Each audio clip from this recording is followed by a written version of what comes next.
perkenalkan, nama saya Yohanes Dwiki Indarto. Saya berasal dari kelas 10 RPL 1. Di sini saya akan menjelaskan tentang ethical hacking. Dan pertama-tama yang perlu Anda ketahui tentang ethical hacking adalah sebuah pengertian-pengertian dan peraturan dan syarat yang harus kita penuhi.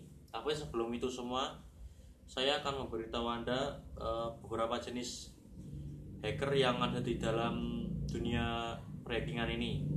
Terdapat 3 jenis hacker, yaitu yang pertama ialah white hat, yang kedua grey hat, yang terakhir adalah yang ketiga black hat.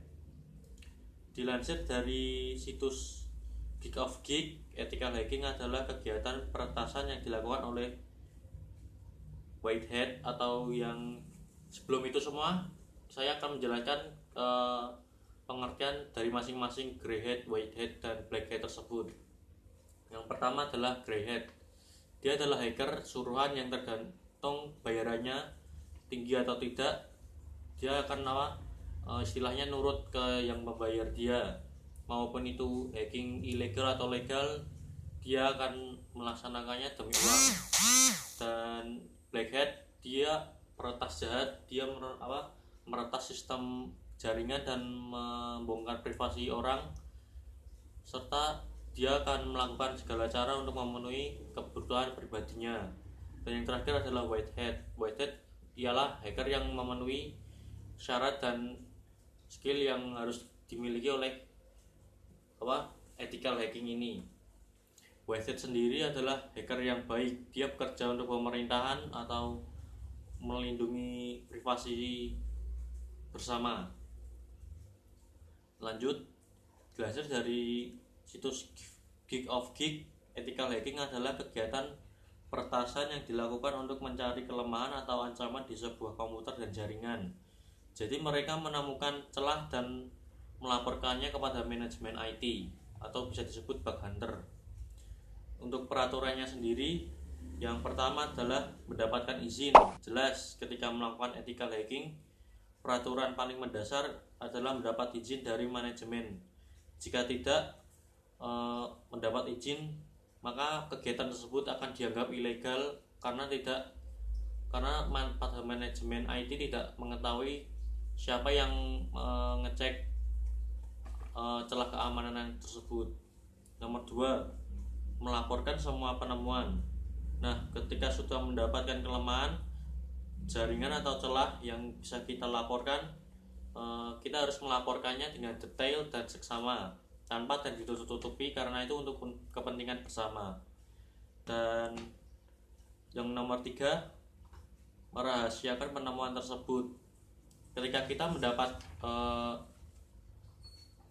bug atau celah atau ancaman dari sebuah web, platform, atau apa itu, kita harus semaksimal mungkin bisa menjaga privasi tersebut kepada orang lain. Hanya kita dan manajemen IT yang tahu. Karena itu prinsip dari ethical hacking, yaitu privasi. Dan ini skill yang harus dimiliki adalah 1, pemrograman. Jelas, untuk soal meretas, kita harus tahu basic dari pemrograman itu. Pemrograman tersendiri mengikuti apa yang kita akan tes. Jika kita melakukan penetrasi pada web, lebih baik kita belajar tentang JavaScript, DOM, dan HTML. Kita harus menguasai itu untuk bisa mengetes celah di suatu web. Jika mobile, saya sarankan untuk bisa pemrograman Kotlin dan ikuti alurnya, maka itu semua akan mudah. Desktop biasanya Python. Di desktop biasanya kita mendapatkan celah di bagian backdoor atau sistem pencarian pada suatu aplikasi desktop itu. Dan kedua adalah syarat skill yang harus dimiliki. Yang kedua adalah pengetahuan akan jaringan. Dan ketiga, paham basis data. Biasanya ancaman yang ditemukan dalam basis data atau seringkali biasanya pada web atau web-web tentang basis data, kita akan banyak menemukan bug di situ. Jika kita memahami sistem manajemen basis data, proses kita melakukan penetrasi akan terbilang cukup mudah. Sekian dari saya, Yohanes Dwi Idarto. Mohon maaf jika banyak kekurangan. Dadah.